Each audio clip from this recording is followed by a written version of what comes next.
Bozolanda MKB's officiel na YouTube, vous allez ébeler 87 000 abonnés, mais vous allez payer Kolanda MKB's télévision na TNT. Merci ndenge bozali ko partager lien ya émission na biso, surtout ndenge bozo betali solo na batu belé. Merci d'être là moi mingi to beta actualité parce que ils allaient vraiment obligé to beta du solo. Alors yo ozali pour la première fois ozali penza nano abonné na chaîne na biso na YouTube kende na lombango ko s'abonner. Merci mingi.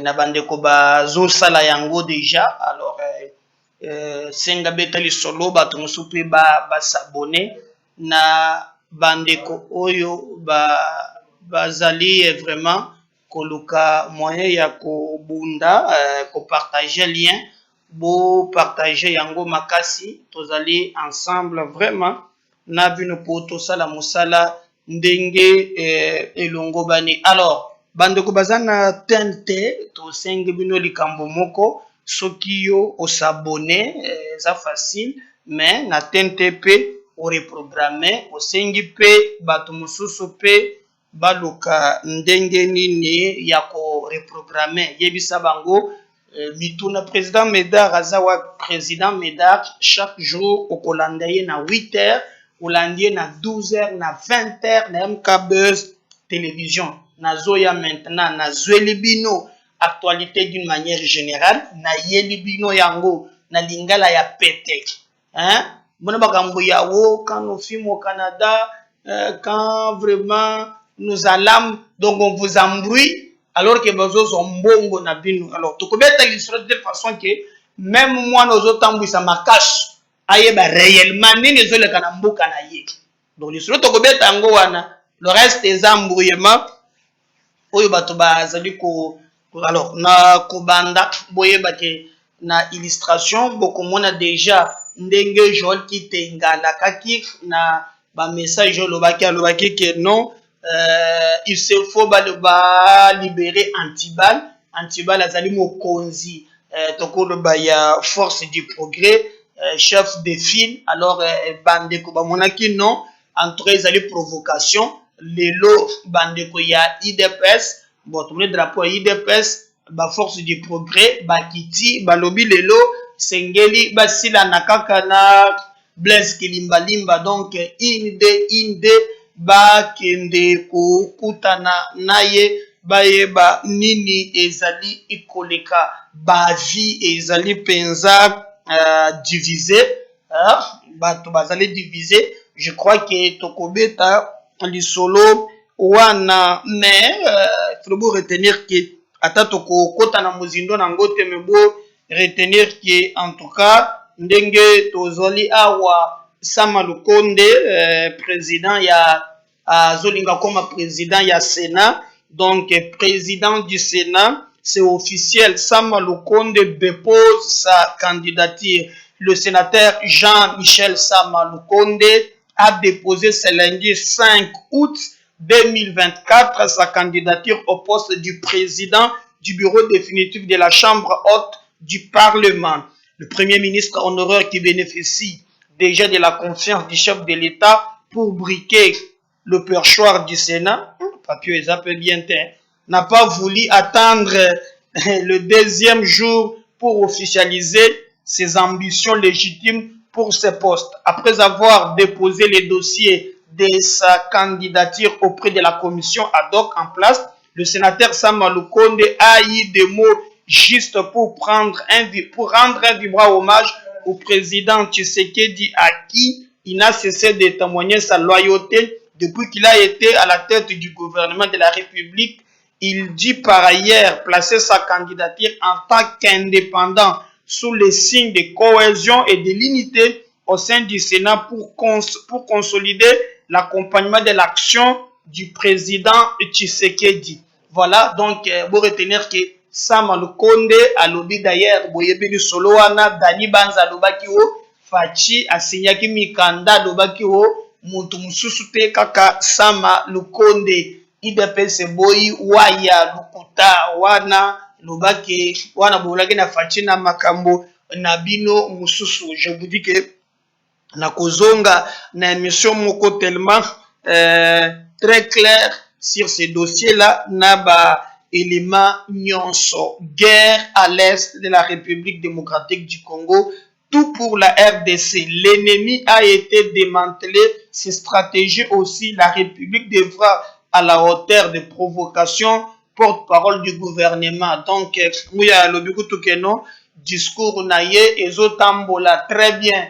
Poisson le Bekakao, Bendela, Batolebi Ekweyate. Ah, Mouya Yape Pinza. Bon, le Bakindenge wana, donc, c'est ce qu'il a vraiment dit. Alors, na logique wana, ministre Nabiso, il y a défense. Oyo, Boyebiye, Monsieur Guy, moi, Jamvita. Alobi, le Congo fait face à plusieurs défis sécuritaires. Le ministre de la Défense liste ici certains de ces défis qui menacent la stabilité, le ralentissement de son développement socio-économique. Le pays est confronté à des conflits armés, des foyers de tensions arméniques, le terrorisme, le piraterie maritime, profilation des armes légères et de petits calibres, les violations des droits de l'homme. Donc, wane zaliba biloko oyo ministre Nabiso ya défense alobi notre pays kosala vraiment pasi na yango. Donc, tozali kotala nini ekoki koleka na ngambo wana me to yebisaki binoke tokozongela lisolo oyo ezali yaba koalimenter toile ezali makambo ya force di progrès ya IDPS. Boye bake déjà la batindeli ngai video moko kina kokiko lakisa binote na video wana bazolakisa un certain monsieur Antibal ndenge bazali ko betailler en tout cas et sali passe. Mais pour le moment, quand je fais cette émission, botala comment ba membre ya force du progrès ba kei po basila na kaka na blaze qui limba limba comme TV et radio T. Si je parle le même langage na goulois na technique, on suit ces éléments, on revient juste après.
Alors, je crois que wana bolandi bandeko ya IDPS, force du progrès, balobi, ce qui se passe est inadmissible. Bon, moi, j'ai donné mon point de vue dans la première émission. Hein, que pour moi, nakoki kolingate ke ba kende kokote la mama Olive. Mais l'olendo batu ya peperde bakomi kolakisa. On dirait bango, non, n'habitez, ba calmer. Parce que même batu ya IDPS wana, nazana ndeko moko, batumba grand frère na ye na moto ya liberté wana, ti lelo balela kakaka. Bien que na IDPS sango pe okomona batranso batumba ki bango wana tout ça, bazana eloko moko te. Bao ba parachute na ndenga sima, nde ba wana bazana na ba makamu. Donc, bango ba kepo ba libéré, mutu na bango ba kangi. Alors, ekokende wapi affrontement et cause à la makasi. Alors, j'ai suivi un élément. Je crois que ngai na koki ko confirmer yangote. Ndeko moko alobi Kitenge Joël, il a dit clairement d'ailleurs alobi eloko ezo salaki Blaise Kilimbalimba kanga batu ya PPRD, c'est que azan a lien direct na Joseph Kokonyangi. Nalobi, ah bon? Ah! Kokonyangi, moko ya FPI, Kokonyangi pe, akwa musolo, na mbongo ya bakongole ya FPI. Ho mutangozo, bale Kokonyangi na bali. Akwepe musolo na ye. Alors, Malobi, Abazan a lien direct. Et puis, tantôt, Azali, il y a Kokonyangi, Maluku Shadari, Malobi, Blaise Kilimbalimba, Moutou ya Shadari, ya Bakabola Kakopu. Moutolobi Yangongate Joli Kiteng. Yango zo sala, tango yoti ke, ba touché na mama ni mama, en tout cas, Black Ezate. Quelqu'un même dit, bon, monite ke akemba la mokoti na lopango ya Olive tangu Shadari akendaki. Wana babenga kango ba allegation oyo kaka Joli Kitenge moto alobi mais il a lancé qui défi alobi ce qui ka Kilimbalimba mekima a tué logo 48 heures à louer. Alors place azana ba azuba hein ba force wana alobi kito batranso ba telemaka webindeng bato ba telemelakate. C'est que là vraiment des éléments. Alors est-ce que le commandant ya ville a commis ndeko ya Shadari a commis ndeko ya Kokonyangi? Oui, Kokonyangi parle avec la fois. Shadari là c'est mon frère. C'est na cadre Manyema. Bon, ngai nazana information te na koki ko confirmer. Mais pour naie c'est que Kilimbalimba fait lelo moko ya bakadre ya IDPS alobi Blaise Kilimbalimba azali mutu oyo azali kolanda ba recommandation ba pese na Kokonyangi na Emmanuel Shadari. Mais banda kala nyonso wana pourquoi abimisaki lien na ngote? Bon, je prends un exemple, famille moko na monaka na mona Wivini Moleka azalaki na Kabila. Bien, les lois ont changé comme tu sais que disent azongi 2 fois dans le gouvernement. Mboyo yaba de so pe attention a combien ndengini kaye mutu ayebi mais à l'époque azalaki mutu ya PPRD grand frère naye Albert Moleka azalaki Durkab ya Félix Tshisekedi okolobate ke lokola azalaki ndeko bondeko kufi ou bien mo bandeko zo ba information nyonso bazalaki mutu na mutu na kana ye. Ngai awa je ne peux pas confirmer que lisolo babeti oya kozwa antibal na bato ya force du progrès ezalaki no mutu abimisi yango ezali Koko Ndiangi Joseph na Emmanuel Shadari. Ça il faut mettre entre guillemets. Mais maintenant nous sommes dans un état de droit. Na moni penza bango bakei balobi bakei ko libérer ye. Ba mususu kutu bazolo bao c'est Augustin Kabuya. Ah. Oh non, ndenge za lokola balobi ke bazana Augustin te. Alors, ye mutu asali po bakanga bango parce que liboso en tout cas bazalaki ndenge wana te me koma kaka lelo po batelemeli Kabuya bakomi ko kanga bango. Ça tire dans tous les sens. Mais au moins bomoni ndenge bazotambola wana balobi ke baké ko bimisa ye. Alors ce qui va bimisa ndenge ni il y a possibilité que la police a le ndenge à répliquer et ce qui professionnalisme ezate ndoko sutuka o totangi bibembe mususu. Alors que touti awa na ba makambo ya ba matanga na ba makambo ya kolela lela on ne veut plus revenir na likambo owana. Alors moi je vais demander seulement na bande ko mususu oyo bazali ko crier nete bande ko na biso ya FCC ki bazala na kimia bayoka kape soni batika ko tuta tolo maye basala Congo eleki mabe koleka. C'est pas aujourd'hui que bango bakobima lokola basantu que bango bakobima on dirait batu moko bayebi likambo te. Non, oyo basali l'IDPS, je n'encourage pas l'IDPS ba utiliser voie ya violence parce que la violence engendre aussi la violence. On sait quand ça commence, on ne sait pas quand ça termine. Mais nazo senga mu humilité na bandeko oyo ya FCC batika la penza koluka kosala oyo bango bazo sala lelo. Parce que je vous avais dit en tout cas kimia esengeli ezala joli kitenge alobaki na ndeko kelimbalimba boyoka mayalobaki. On va revenir juste après pour continuer avec cette émission.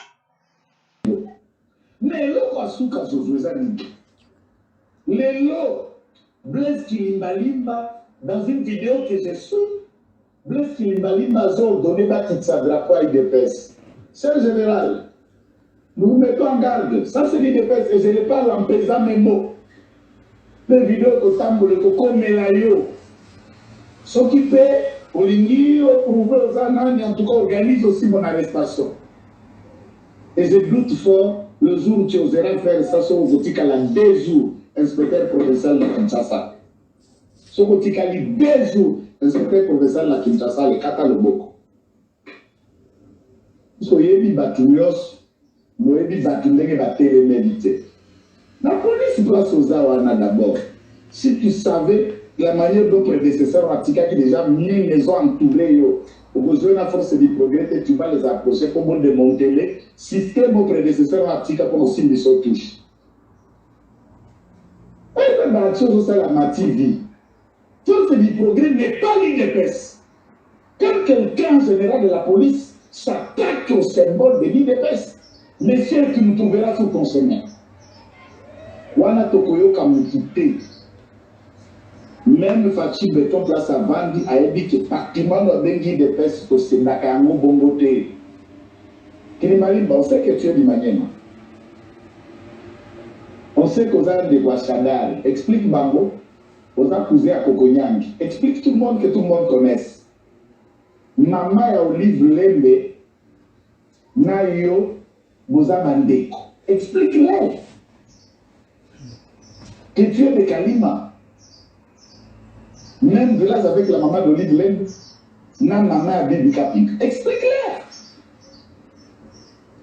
ça l'année combat familial. En nous, nous faisons un combat politique. Nous sommes politiciens, nous sommes policiers. Aucun policier n'a réussi son combat contre l'IDPS dans cette ville. Quand il y a Matuna et Akoebiso, le a commis à mort, c'est pas la misère. Pour combattre l'IDPS, un combat spirituel et physique. C'est un combat, vous luttez contre le Mikishi et vous luttez contre les vivants. Kabouya a pris cette instruction, puisqu'il sait que les forces du progrès sont à la base, y compris dans la leader de la Bango Zekobea. Pour les faire partir du parti à saccager, Azo Simbiso, tout ce point de Kabouya, Aza déjà dans l'Iboulou. C'est l'ex-secrétaire général de l'IDPS. Donc, quand tu comprends, Nayona Olive Kabouya contre les forces du progrès, tu comprends la vie de Blaise. Et j'appelle ici le ministre de l'Intérieur. Ça, ce sont les vestiges, c'est ces partis-là qui restent et qui demeurent comme un symbole des salis au VPN.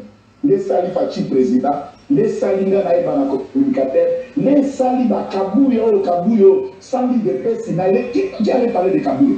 Qui allait parler de Peter Kazam? De qui que ce soit? De nous tous. De moi, de Béazeko, de Guili, mon frère, de tous les Okasso, de Soile, salis de presse. Qui allait parler de toi, de moi et de nous tous? Si un bâtiment a protégé, c'est cela. Et aucun policier ne peut obtenir le kilo. Qui dit ça n'a drapeau nous soit de presse ce matin? Tu ne peux pas m'attendre au Congo.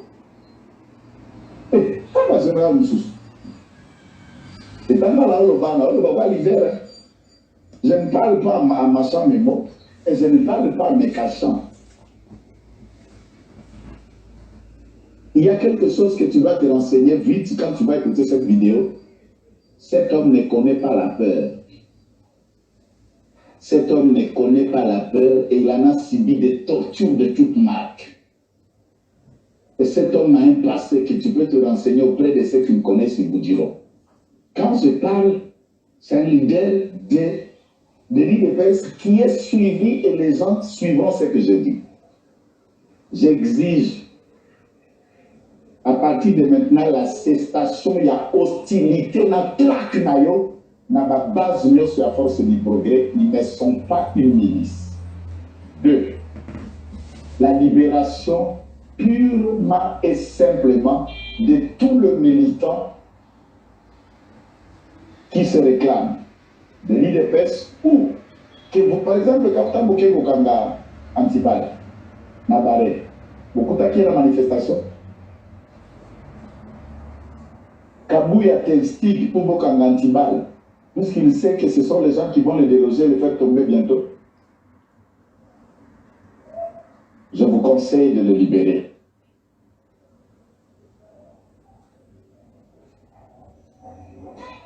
Je vous conseille, Général Blaise, Tika Mativi en Ozosala. Vous avez une action pour la sens unique, l'autorité, la plaque, tout ça. On a accepté. Est-ce que vous expliquez que Matika Lumbozo Kangami, tout Canaville, les amis tout canal privé Oyo Somba et bon qui dans la poche et un contrat que tu as fait avec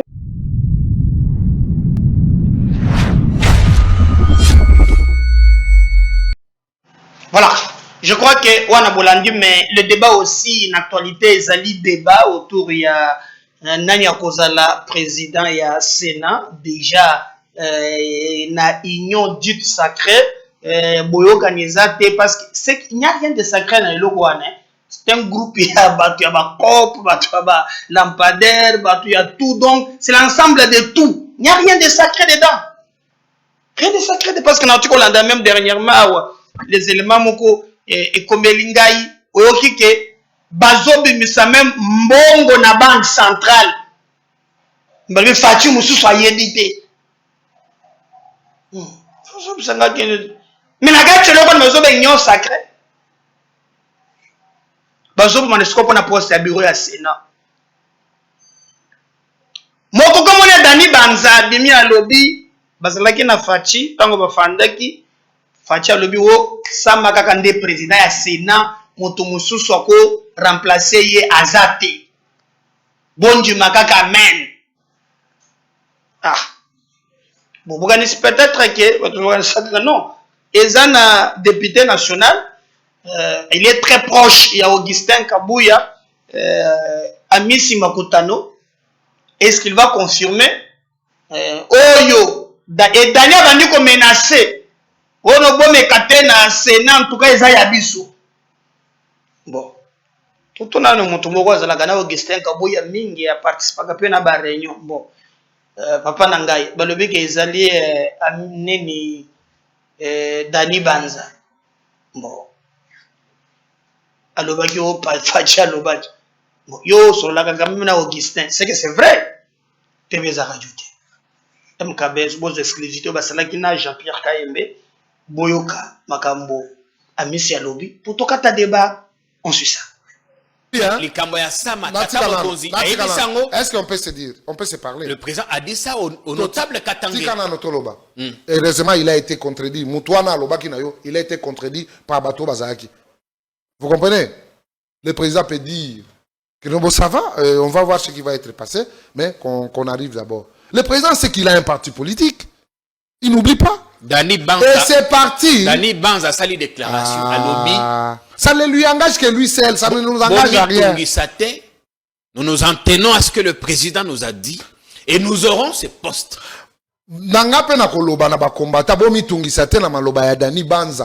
Parce que nous aurons ces postes du président du Sénat.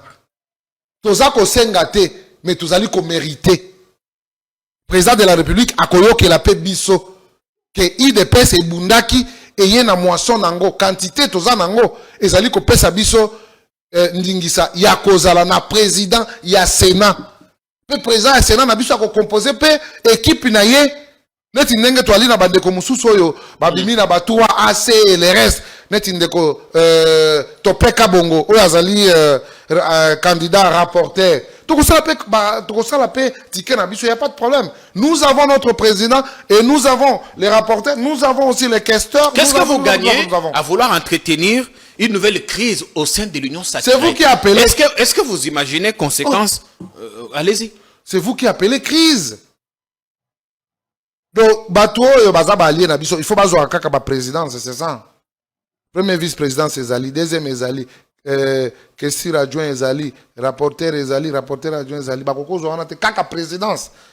Mais biso bato toza ko mériter ngo tokoki ko zoa yango te. Mais vous avez déjà la primature. Jean-Pierre, nous avons vécu dans ces pays.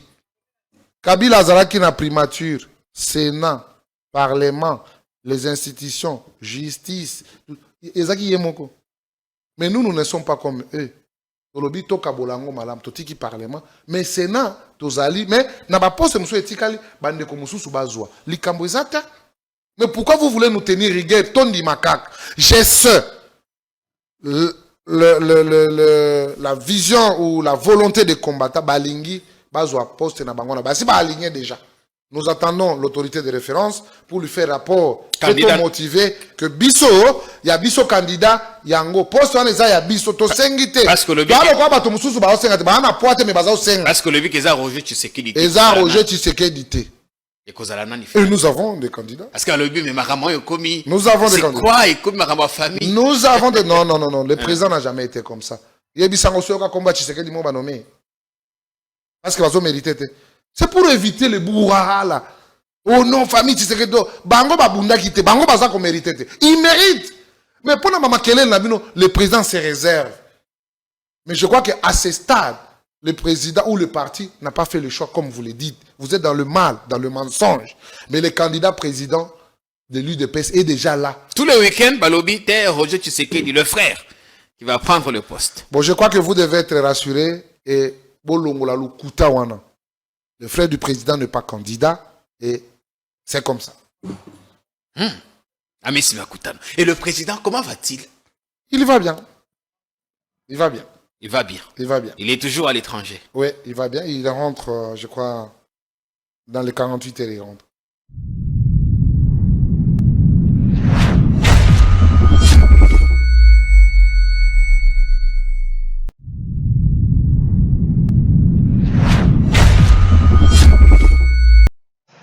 Voilà, je crois que Wana Bolandi réponse il y a au cadre il y a IDPS Otozo Kadani Banza lobby, en tout cas, IDPS, ça passe pas. Mais malgré ça, sans s'entêter, à lobby ngana ke kocha. O facha yebisa kingawan. Yo yu combien ya batu facha yebisa makamona mboko yo. Si il faut moutrinyon so banda ko réclamer makamona facha yebisi. Tu sais combien bata ko réclamer? Botala ye na Sénat quand même, malgré nyon soana a déposé candidature na ye, il est kakindegi. En ce moment précis, d'abord rendre hommage à son Excellence Monsieur le Président de la République, M. Félix-Antoine Tshisekedi Tshilombo, artisan de paix et de démocratie, mais surtout garant des institutions. Et parlant des institutions, nous avons la prestigieuse chambre haute du Parlement, qui est le Sénat, et qui arrive à un moment précis, ce début de législature, où un calendrier a été affiché pour la mise en place du bureau définitif de cette chambre. Et c'est dans ce cadre que je suis venu effectivement déposer ma candidature. Candidature qui s'inscrit bien sûr dans l'accompagnement de la vision de son Excellence Monsieur le Président de la République, mais surtout la consolidation des acquis, comme il l'a mentionné. Et je voudrais préciser que c'est au poste de président de cette chambre que j'ai déposé ma candidature et rappeler que notre règlement d'ordre intérieur du Sénat, moi en tant que sénateur je suis astreint à le respecter, demande à ce que ceux qui veulent aspirer à des fonctions au bureau de la Chambre doivent faire preuve de plusieurs qualités, de probité morale, d'expérience. Et je pense que dans le cadre de cette expérience, j'ai apporté à cette Chambre, d'abord en tant qu'ancien parlementaire, et puis ayant eu l'occasion aussi d'avoir la gestion des questions publiques. Et donc, j'ai, dans le cadre du respect de ce règlement, déposé cette candidature. Bien sûr, le calendrier indique les autres étapes qui vont venir et je pense que c'est lors de ces prochaines étapes que nous aurons encore à mieux nous exprimer. Mais pour l'heure, je remercie les services qui nous ont accueillis ainsi que le bureau provisoire du Sénat qui organise en ce moment cette étape électorale qui va nous mener vers la mise en place du bureau définitif de la Chambre. Merci à tous. Merci. Merci.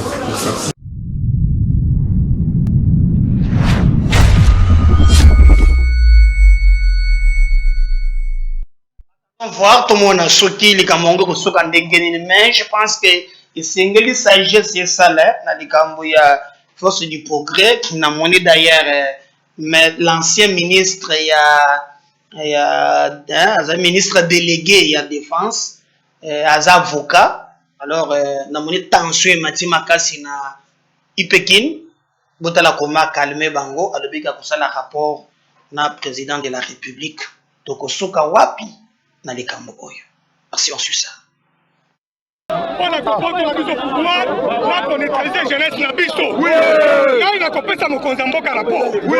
Bon, à la case menace la musalanga qui avocat. Oui. Babandi ko kangabino na opposition, j'étais toujours là. Oui. Banga keloko moko. Bazonga votre kabitumba. Merci. Forti Bogabibo. Forti Bogabibo. On a compris la mise au pouvoir, là qu'on neutraliser jeunesse na biso. Oui. Là il a compris ça mon konzamboka rapport. Oui. Bon, à la case menace la musalanga qui avocat. Oui. Babandi ko kangabino na opposition, j'étais toujours là. Oui. Banga keloko moko. Bazonga votre kabitumba. Merci. Forti Bogabibo. Forti Bogabibo.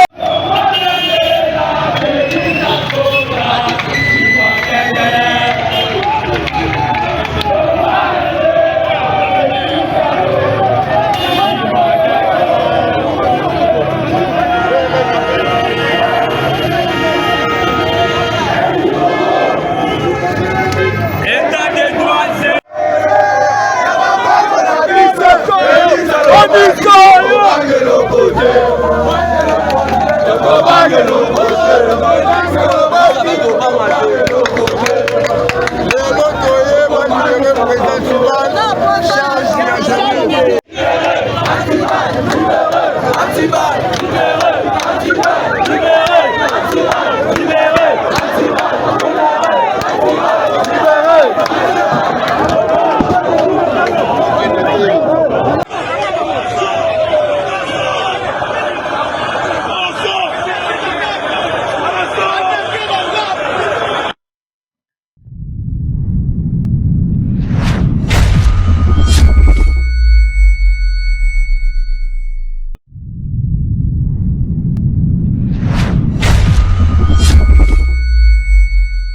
Merci.